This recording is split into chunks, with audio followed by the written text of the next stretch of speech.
একসময় দেশের শোবিজ অঙ্গনের জনপ্রিয় তারকা দম্পতি ছিলেন তাহসান খান ও রাফিয়াত রশিদ মিথিলা।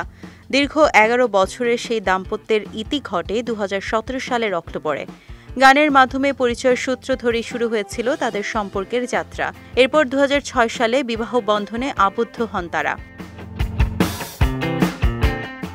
সম্প্রতি এক পডকাস্টে বেশ খোলামেলা কথা বলতে দেখা গেল মিথিলাকে। সেখানে উঠে আসে তার বিচ্ছেদ পরবর্তী জীবনের নানা কথা।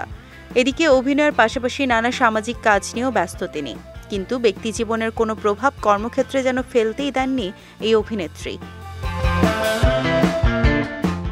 তাহসানের সঙ্গে বিচ্ছেদের পর কঠিন সময়ের মাঝেই কেটেছে মিথিলার। সেই পডকাস্টে মিথিলা বলেন, যে কোনো বিচ্ছেদ সহজ নয়, খুবই কঠিন। তখন আমি খুব ইয়াং মাদার, সঙ্গে ১ বছরের বাচ্চা।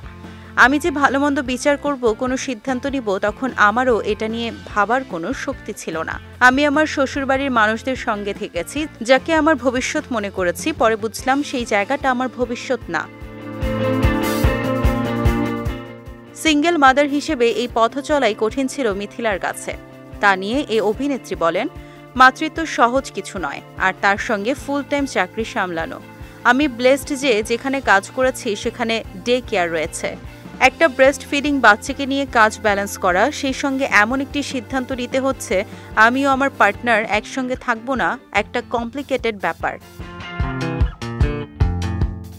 তবে তিনি জানান, এই সময়টায় তিনি একেবারে একা ছিলেন না। তার পরিবার ও কন্যার বাবার সহযোগিতা ছিল পাশে।